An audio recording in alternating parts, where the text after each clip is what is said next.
Do AV consultants have an ethical responsibility to provide guidelines for new and ultra-stimulating technology, particularly for minors? This question was originally posted in the AV500 and Dean has posted it here on LinkedIn, but I thought it's a really important discussion, and so I wanted to make a quick video to try and help push it a little bit further, give it a bit more reach into the universe. As AV consultants, a lot of our time is spent trying to make more engaging environments, and virtual reality might just be the mother of all engaging environments. And I'm really torn on this topic because I love technology. Technology has been my life's work. I have personally advocated for and pioneered using virtual reality in commercial environments. But on the other hand, this year I've been traveling a lot through Asia, and I have seen a pretty dramatic trend in cafes and restaurants with babies and young children, basically kids in these spaces with their parents, with their grandparents, and the phone comes straight out. The screen comes straight out and these kids are basically glued onto these screens.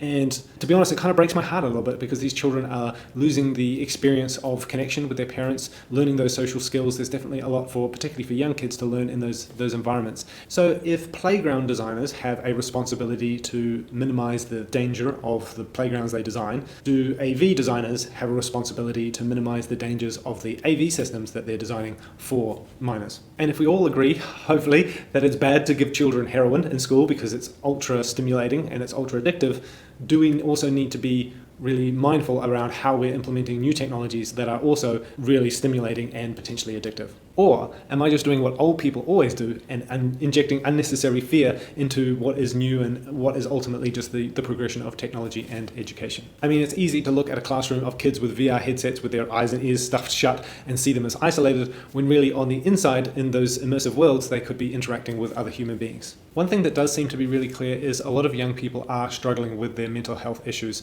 and a part of that seems to be this new technology that our firmware, our systems are not really designed to deal with. And as AV consultants, we are advising into the education sector, and we have a potential opportunity here to help advise to build systems in a potentially more healthy direction. However, we're also not in the education industry. We're not trained on child psychology. So is this even really our place to be getting involved? And what on earth would these guidelines even look like, and how would we implement them? I've got no idea. We're starting to have this conversation right now inside of the AV500.